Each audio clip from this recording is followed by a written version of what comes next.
You can't out-hustle bad sleep. You can't out-supplement it. You can't out-train it. If your sleep is broken, eventually everything else starts breaking with it.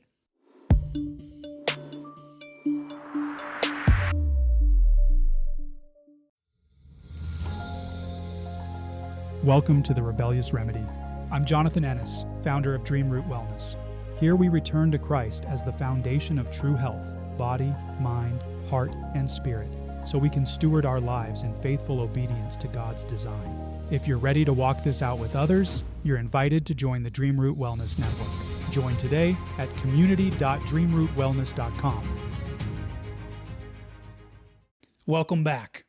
In the last session, we laid the groundwork of the evergreens of wellness, 6 core principles for maintaining God-honoring wellness growth throughout your life with balance and community. Those two matter because they touch everything else. Balance keeps your life from drifting out of order. Community keeps you from trying to carry your life alone. Now we move into the physical trifecta of wellness, the third evergreen of wellness, the simplest thing I teach for physical health: sleep, eat, move. Now that order matters. Of the 3 physical essentials, sleep, eat, move, sleep is the foundation. Not because food and movement don't matter, they do, but because sleep makes the other 2 more effective.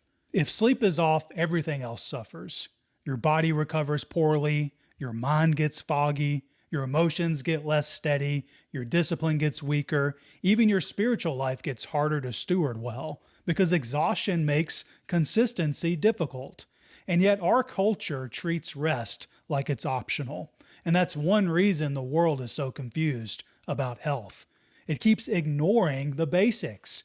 Busyness gets glorified, late nights get glorified, grinding gets glorified, pushing through gets glorified. But here's the truth. You can't out-hustle bad sleep. You can't out-supplement chronic exhaustion. You can't out-exercise a body that never truly recovers. But Scripture gives a very different picture of sleep.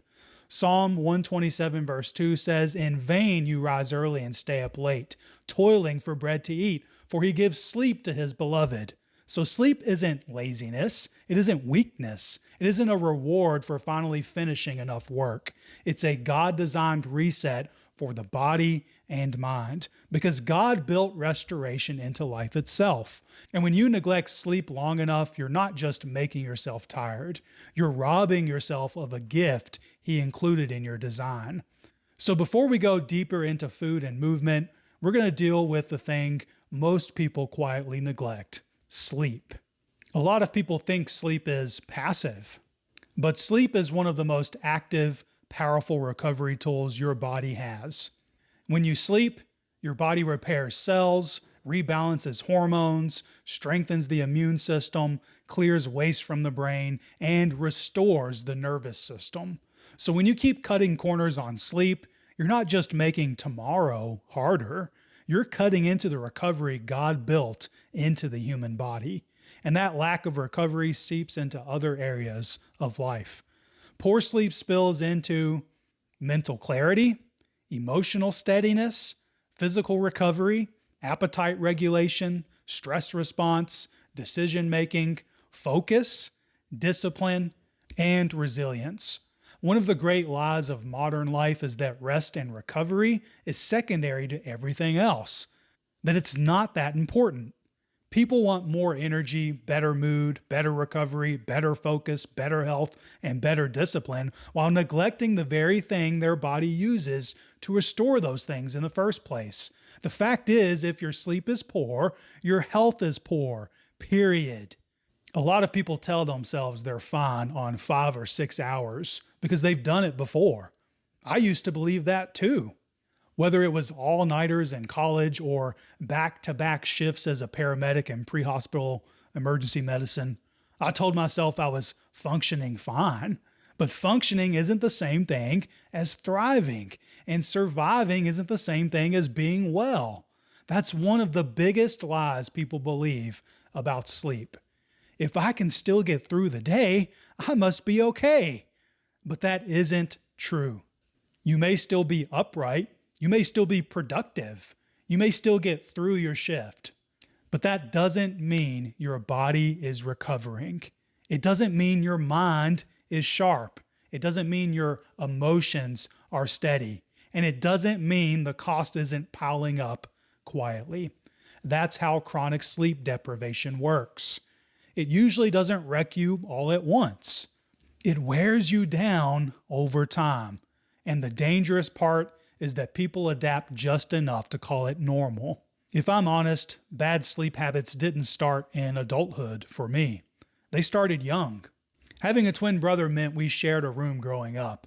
And I can still remember us getting in trouble because we'd stay up too late talking, laughing, joking around. And then when we heard mom coming, we'd pretend to be asleep. She wasn't fooled. I remember her enforcing bedtime to a point. We had to be in bed, lights out, TV off, mouths shut. We didn't necessarily have to be asleep, but we were supposed to be trying. That matters because even then, there was already a tension in me. I didn't want the day to end. I wanted to stay up. I wanted to keep going. That carried over into my teen years. Later, as a teenager, I'd stay up late watching TV, playing games, or staying with friends. And when you stay with friends as a kid, it turns into some ridiculous contest to see who can stay up the latest. Then in high school, on school nights, I wasn't horrible because I cared about doing well in school, but weekends were different. Summers were different. Staying up into the wee hours became normal. Marching band made that even worse at times. Competition weekends meant long days, late returns, unloading instruments back into the band room, and then collapsing into bed feeling like I could sink right through the mattress. And even then, some of us still had a tradition of meeting at the only place open all night, a Wendy's drive-thru. Even if it was 2 a.m, we'd get food, park, pile into cars, hang out loud enough that I'm honestly surprised we never got into trouble. And the stray black cat that lived there, who we affectionately named the Wendy's cat, very original, I know, was always happy to get tossed some fries. Those are fun memories, but they also show something important. Most people don't develop bad sleep habits overnight. They grow into them, normalize them, laugh about them, build a lifestyle around them, and then later wonder why sleep is so hard to protect. In college, the issue wasn't always dramatic all-nighters. A lot of it was simply being up too late, too often. My brother, who was also my roommate through most of undergrad at EKU, had a set time he went to sleep every night, 11:30 on the dot. I was irritated by that because I wanted to be asleep earlier. I usually stacked my classes earlier in the day on purpose, which meant I needed to wake up early, but it was hard to fall asleep when he was still up with lights and noise on. Eventually, I got a sleep mask and looked like a total nerd using it, but it helped. That was before I developed the ability to sleep basically anywhere at any time, which later became a necessary survival skill in EMS. That experience in college cost me. I gained a lot of weight, and I believe poor sleep and bad eating habits both played a role in that. But eventually, the sleep issue reached a tipping point after I was late to a few morning classes. That bothered me more than it might bother some people because I saw myself as a good student. And good students don't show up late to class. That was one of those early moments where reality started pressing against my self-image. I was telling myself I was fine, but I wasn't fine. And I realized I had to do something to fix it. And for the most part, wearing that silly-looking sleep mask is what did it for me. Then came paramedic work. And this is where sleep stopped being inconvenient and started becoming destructive. When I worked for a private ambulance service in Louisville, Kentucky, I was working what they called 12-hour shifts, but they weren't 12-hour shifts. They turned into 14 hours, 16 hours, 18 hours, sometimes even 20-hour shifts because holdovers would happen where they practically forced you to stay with no real recourse. And I was driving over an hour each way on top of that. During that season, I was consistently getting 4 to 6 hours of sleep between shifts, sometimes less. Later, when I worked for a small county ambulance service, I was on 24-hour shifts, which sounds worse on paper, but honestly wasn't always worse in practice. Some nights I slept through the night. Other nights we ran calls all night with no real break. And whenever I worked back-to-back shifts or stayed for extra coverage after a no-show, it got brutal fast. I can still remember being awakened in the dead of night, stumbling out to the ambulance, barely able to walk straight because I was so groggy. Think about how insane that is. We expect people to wake up in that condition, drive an ambulance, and respond to emergencies? That's madness. And poor sleep didn't just make me tired. It got into everything. It gave me brain fog. It made me numb, irritable. It hurt my judgment, hurt my confidence. I'd make simple mistakes that made no sense. I had an EMT partner named Heather who used to joke that I was there to keep the patient in line and she was there to keep me in line because otherwise I'd be putting the EKG leads on the wrong sides every time. And the thing is, I knew the right way to do it. My sleep-deprived brain just didn't always have the capacity to do it right in the moment. And that's one thing that makes chronic exhaustion dangerous. It doesn't just lower your comfort. It lowers your capacity, and lower capacity means you're unable to operate at a higher skill level. That was certainly true for me, and it absolutely affected me emotionally too. I remember being irritable often, but also numb. Those two can seem like opposites, but they often live side by side in me. The numbness sat there until the irritability broke through, and if anybody got the brunt of that, it was probably my wife. Looking back, even though we didn't have any kids at the time, I wouldn't be surprised if she felt like she was dealing with a big baby all the time. And that's not how a man should act, least of all, a man of God.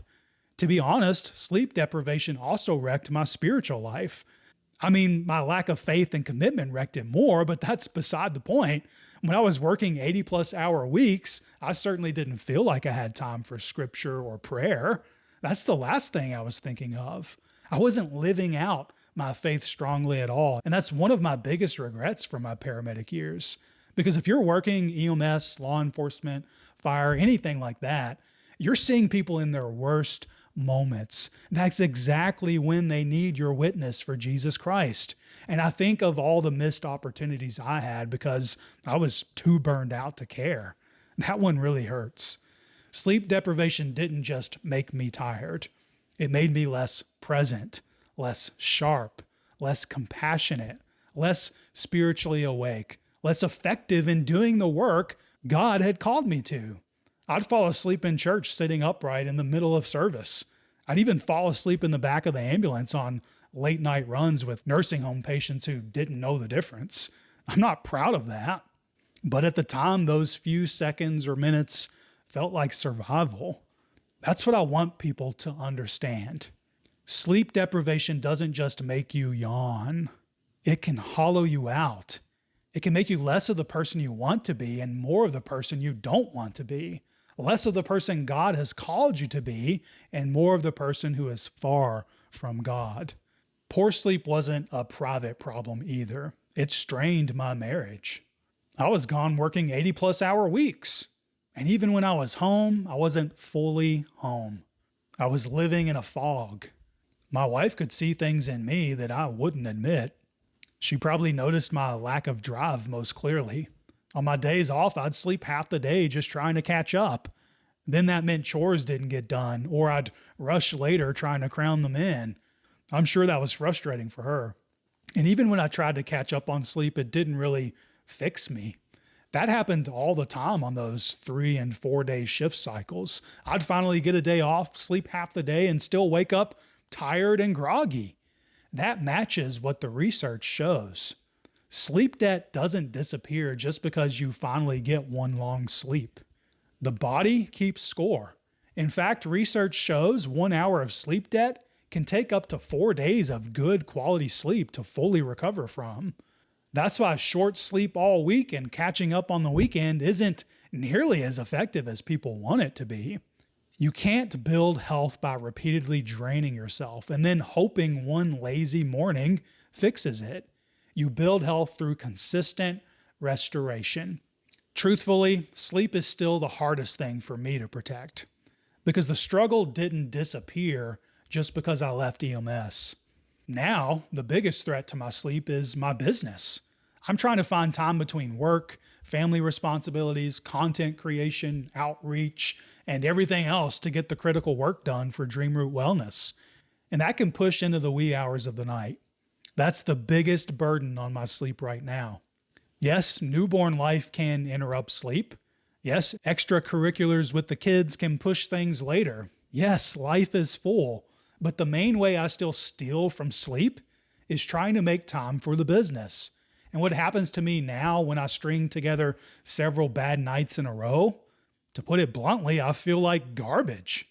My brain gets foggy, my head gets heavy, my body gets more inflamed, and I feel that as aches and pains. I get irritable. My clearest warning sign is actually pretty simple. When I wake up tired, I immediately know poor sleep is catching up to me. And I see the direct link to my behavior. Poor sleep affects how I respond to my wife and kids. Poor sleep affects my spiritual life. It affects whether I feel positive and ready for the day or whether I dread the work in front of me. On the other hand, when I get genuinely good sleep, the difference is obvious. I feel rested, refreshed, renewed, ready to work instead of dreading it. Sometimes people talk about sleep like it's this small side issue, but it affects how you show up before God, before your family, before your work, and before your calling. The science here isn't vague. It's clear enough that people need to stop acting like sleep is optional. Research shows that consistently getting less than 7 hours of sleep is associated with higher risk of things like heart disease, diabetes, obesity, and early death. And consistently sleeping under 6 hours or over 9 hours has also been linked with higher all-cause mortality. For most people, the sweet spot lands around 8 hours. That's where recovery, mental clarity, hormonal balance, and emotional steadiness are best supported. Now, there are people who are outliers or anomalies who can live and function normally on 6 hours of sleep with no noticeable issues. And if that's you, cherish it, because that's not most people. Sleep disruption is tied to increased stress response, emotional distress, depressed mood, anxiety, poorer quality of life, cognitive deficits, memory problems, and worse performance. And long term, it's associated with high blood pressure, high cholesterol, heart disease, weight-related issues, and type 2 diabetes. So when the world treats sleep like the first thing to sacrifice, what it's really doing is teaching people to sacrifice restoration, to sacrifice their health. Stay up later, watch one more thing, answer one more email, scroll one more hour, push one more task. And then people wonder why they're foggy, anxious, heavy, irritable, and struggling to make progress. Now, I want to get practical. But before I do that, I want to pause the session and tell you about a new partnership Dreamroot Wellness is doing with the Operator Standard. Full disclosure, this is a paid partnership. Dreamroot Wellness is financially compensated when someone joins the Operator Standard through our link. Christians don't need more empty motivation. We need to do the work. Before the Operator Standard, I had consistency problems. I had a Christ-centered wellness message I believed in, but if I didn't show up consistently, people weren't going to hear it. The Operator Standard, powered by Arcane, helped me stop negotiating with myself through the daily power list. Since locking in, Facebook views are up nearly 2,500%. Instagram views are up 320%. YouTube is nearing 40,000 total views, and the Rebellious Remedy has started gaining traction. The app didn't magically do that. I had to do the work. It isn't built specifically as a Christian app, but hundreds of Christian operators are already using it to become more aligned with Christ in body, mind, heart, and spirit. Join through the link in the show notes. Then join me in the official Dreamroot Wellness crew by searching Dreamroot Crew in the Crews tab. Don't join if you're not going to do the work. Now, back to our regular session. If sleep is the foundation, how do you reclaim it? It's not with gimmicks, but with basics. 4 simple practices. Number 1, sleep 8 hours per night. This is the first non-negotiable. Aim for 8 hours, not because every human is exactly the same, but because for most people, that's the healthiest, most sustainable target. If you keep trying to run on 5 to 6 hours, you may feel fine for a while, but almost certainly that will not last. God designed the body to need restoration. So stop treating exhaustion like a badge of honor. If you need to set a bedtime, set one. If you need to protect your mornings by going to bed earlier, do it. If you need to stop pretending you're the exception to human design, stop pretending. Sleep isn't a luxury. It's stewardship. And if I had to warn my younger self about one thing related to sleep, it would be this. Start making sleep a habit now. There's literally nothing more important to your health and longevity than sleeping 8 hours every single night. Number 2, avoid blue light 1 hour before bed. Blue light is a quiet killer of sleep quality. Phones, TVs, laptops, LED bulbs, they all send your brain a false message. It's still daytime. That matters because blue light suppresses melatonin, the hormone that helps your body wind down and fall asleep. That means evening screen exposure can delay sleep onset, reduce sleep quality, shorten total sleep time, make sleep less efficient, keep your brain more alert when you actually need it to get sleepy. And one of the contentions in the research is that blue light can improve alertness and reaction time in the short term. So some people will argue it's not that bad or may even be good for you. But that's exactly why it becomes a problem at night. It can make you feel more awake when you actually need to be sleeping. So if you want better sleep, tell your body the truth at night. Evening is evening, not fake daytime through a glowing screen. That means power down screens at least 1 hour before bed. Use warm, dim lighting. Use blue light blocking glasses if needed, and use night mode on your phone, tablet, or computer if you must, but don't rely on it alone. This one is hard for me personally too, because when I stay up late working on the business, I'm often doing it on a computer. So I'm not pretending this is easy. It's not easy. That's as true for me as for anyone else. I'm telling you, it matters. Don't spend the last hour of your day training your brain to stay awake. Number 3, avoid drinking 2 hours before bed. Hydration matters, but late night hydration can sabotage sleep.